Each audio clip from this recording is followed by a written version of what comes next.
been a while since I did a video where you could see me, but this is my journey from Christianity to whatever it is I am now, because I'm no longer a Christian. I feel like I've outgrown Christianity, because it is a religion, just like Judaism is a religion, and how it's not the same as what it originally came from, or I should say rabbinic Judaism, and how it's not the same as the original. Christianity is the same way. It evolved, and I realized this as you start to read about the church fathers and their writings and their different ideas. You see how Christianity has evolved over time into something else.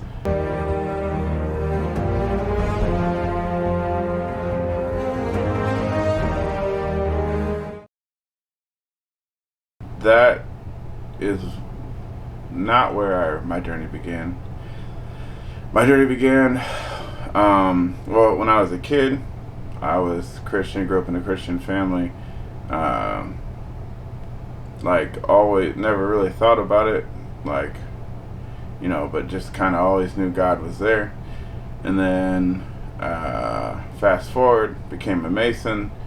And I know Masons talk about how, there is no, set religion for Freemasonry, but most Masons are Christians. But truth of the matter is once you start to understand Masonry, you start to realize that it deviates from Christianity and deviates from, the God of the Bible, and heads pretty quickly on the other side, a darker side. And I'm not saying all Masons are evil or anything like that, so don't take it that way. But what ended up happening is started reading a lot of Masonic literature. Then I lost faith in Jesus, especially a lot of things that I saw in them books and when they would talk about Jesus.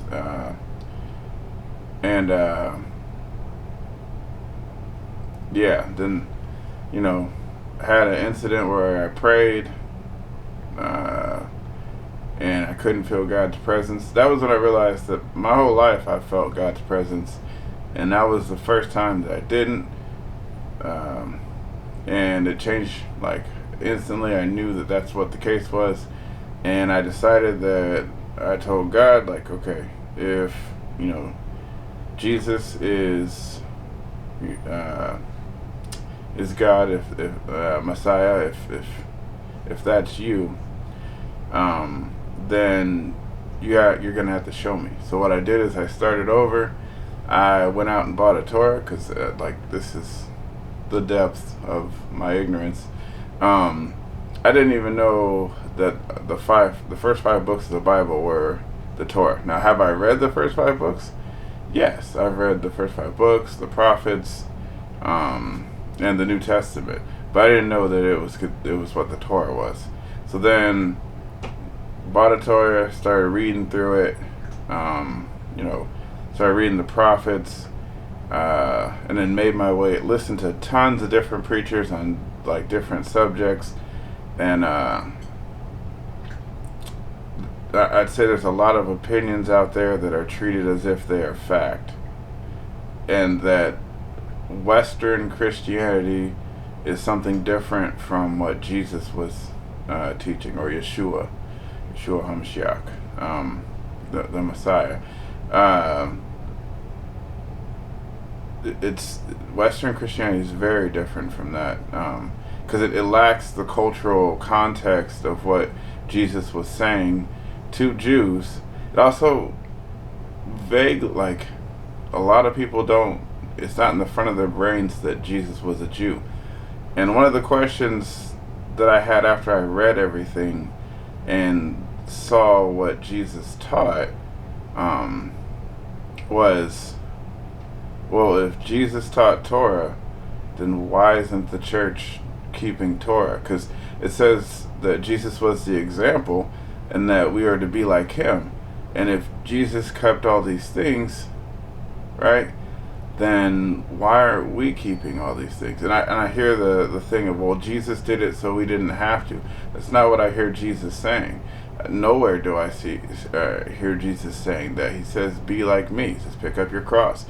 And am I saying, so like eating pork, Christians love to eat pork to the fact where even some churches, if you're converting from, say, you're a rabbinic Jew, right, and you decide that you want to join Christianity, that church might, as a test, make you eat a pork sandwich. And I'm like, that's crazy. And I've heard stories from Jews, they're Christians now, that when they converted, like that was and that's off-putting, very off-putting. And it's kind of evil. It is evil to do that to someone. But what I'm getting at is that, eating pork is not a salvation issue. Neither is circumcision. Like, those aren't salvation issues, right? And you need to be circumcised to live in the land to show that's the mark, right? And eating pork because it's unclean. Those aren't salvation issues. Those are obedient issues, right? Never does it say that you have to be circumcised to be saved, and it's an obedient thing. But those are just little things in the Torah. Like, there's a lot of, like, the Torah teaches a lot, and it basically, and then people will say, well, you only have to keep the 2 commandments that Jesus said, but Jesus said that these on these 2 hang all of the other commandments. Love God with all your heart and soul, mind and soul, and to love your neighbor as yourself, or basically to treat your fellow man good as yourself. Like, treat him with kindness. And he's right, because when you go through the 10 commandments, when you go through when you start reading, when you're in Exodus and you start reading through the explanation how Moses starts writing laws down, and those are just explanations of how to implement the 10 commandments. Because if you read a lot of them, that's just all it is. You can see how those 10 influence those other laws that he was writing, and how to be fair, how to settle issues, as government, as individuals, and just how to take care of each other, and how to love God. And it's interesting how Christianity has rejected that completely, and mainly using Paul, which I think Paul is mainly misunderstood, because a lot of Christians don't know the Torah or the prophets, and they think, I know I was growing up I've visited many churches, and I've heard it said many times that Jesus taught new things, like love your neighbor, love your enemy, and a lot of other stuff that they said that was unique to Jesus, right?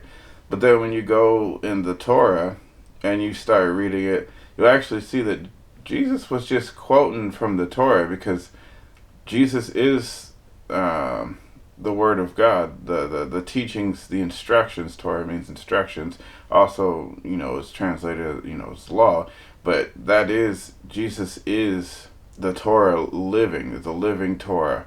He walked it, he lived it. Christians like to pick and choose, because they pick and choose what Jesus said. And I know a lot of times they like to use, what's in a man doesn't make a man unclean, to say that, oh, well, you could eat, you can eat pork. It doesn't matter. But I guess you could also argue that, it's not the act of eating the pork, it's the act of disobedience, since the Torah says it's unclean, that defines the soul of a man, his respect for God, his fear of God, that he pick and choose what he wants to follow and what he doesn't.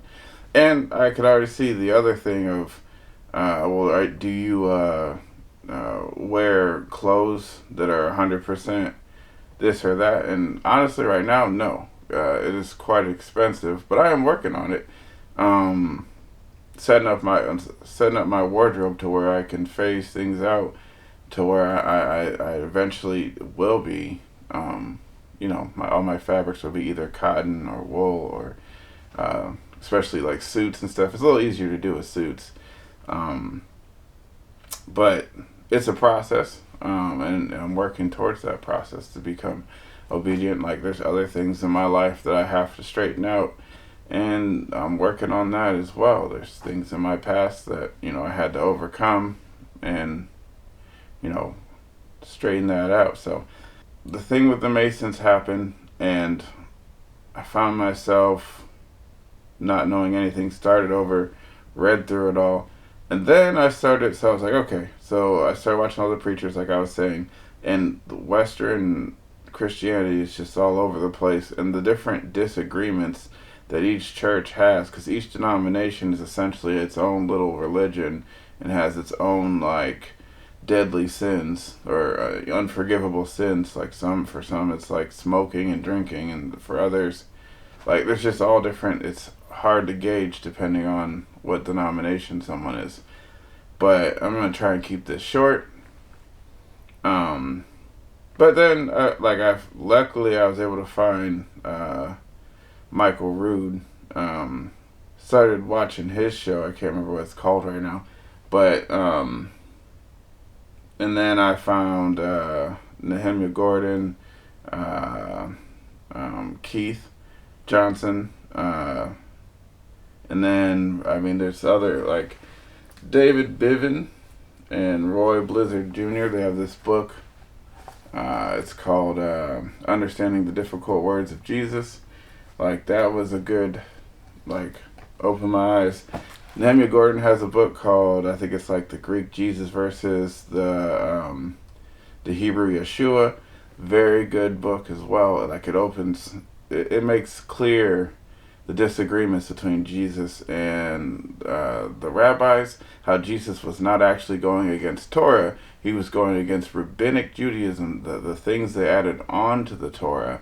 And then at that point, it makes it very clear that this is not a disagreement between Jesus and keeping the Torah, but, or essentially Jesus and Yehovah, or the God the Father. It's not a disagreement of them, like the law that God the Father gave, and then Jesus comes along and destroys part of it to make it easier for you, more convenient. Yeah, and then just realizing the Jewishness of Jesus, for lack of a better word. Like I had this book right here, Jesus, the Jewish Theologian, which like, I don't, like, a lot of times what people do is they try to use rabbinic Judaism and then make Jesus out to be a Pharisee, which I don't think Jesus was a Pharisee, because, like, that's, Phariseeism is, it goes against Torah, and it switches the power from God to man, right? To the Pharisees, and it sits the power there, where if you read the Torah, it basically has you governing yourself, and it does have other governing bodies, but the majority is about how you and the nation do together, right? And from the individual up, and, like, I don't eat pork. During that process, I was working at a pizza place, and I stopped eating pork, at the pizza place, which at the time I really liked pepperoni, and I love pizza, so it actually wasn't all that difficult, because I wanted God more than I wanted the pizza, so it was easy to stop. I don't know. I didn't really think about it too deeply until now, but it also deepens my understanding. Like, I wanted to understand, like, which a lot of these books over here help me understand the Bible in its own culture, like in the culture of that Second Temple Judaism. Before that is as much as we can, but, like, understanding, like, the context and not just putting it in Western, like, thinking, but when I put it there, when Jesus is speaking and what he's actually saying, the different sayings that they have that make no sense to us, but to them it made a lot of sense. It's like having an evil eye and stuff like that. Like there's a bunch of those little things that I hear preachers like butcher, and they just come up because they don't understand it, so they make up these things to try and explain it. And then also, the biggest thing is Genesis 6 with the giants and the Nephilim, and how the sons of God came down, like, and it's referring to like angels. And then all I hear in Western culture always is that angels can't procreate with humans. They don't have the equipment, and I'm like, I don't see anywhere that says that angels can't procreate.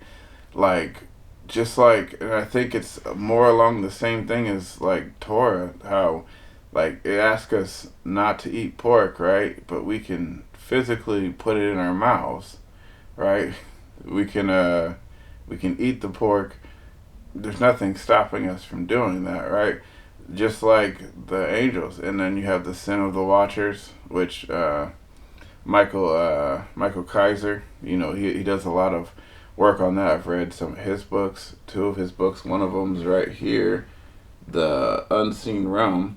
Learning this stuff has opened my eyes, and has actually made me, I've outgrown the Christian, I guess, mindset, or the Christian theology.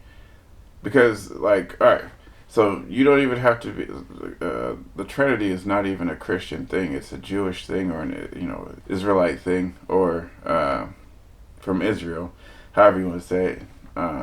And if you look in not only the Talmud and I think it's the Zohan, I can't remember what it's called exactly, but it's another one of those Jewish like mysticist things. They also have a Trinity as well, but even in just the writings, then you have it in the Old Testament. You can see the Trinity. It's a verse in Isaiah. I don't have it, but I mean that's gonna come in other videos. This isn't just a one video. This is me just talking about how I came to where I am. So there's a lot of stuff that'll be said in more detail, or shown in more detail later, from like other people's works. All I do is gather information and then I present it so that you have access, or you know where to look, and you have more information. And am I saying leave Christianity? No, I'm not saying leave Christianity. Not at all. I'm just saying, expand your reading, other than to just Christian books that have that echo chamber. Like, because Jesus wasn't a Christian. And you're like, oh, well, duh, because Christian. But it's very obvious that Jesus wasn't a Christian. If Jesus was alive today, he would not be a Christian. If, like, let's say if Jesus was to be reborn into the world today to walk anonymously, he would not follow the Christian religion. It'd be something else. It'd be something else, more clear, and the tension between him and Christianity would probably be the same as the tension between him and Pharisaical Judaism and the Pharisees. And again, this is like, I don't think it's a salvation thing, because there's a lot of good things in Christianity, and you can, like, a lot of people do get to know God through Christianity, get to follow the Messiah, Yeshua. So I'm not saying that Christians are going to hell or anything like that, or that's not the intent of this video at all. But I'm not a Christian anymore. I mean, it's been a process. I still haven't completely gotten the celebrating the feast, but I'm trying to switch. I'm doing this process over, like it's been years, but slowly I'm aligning myself with the Torah. Since it's just been me doing it by myself, it takes a little bit of time, because I have to learn about things first and then implement it. So there's no like mentors or anything like that. But yeah, and I'm not a black Israelite or anything like that. Nothing like that at all. This is probably going to be a 2-part, so watch the second one. It'll be the continuation of this.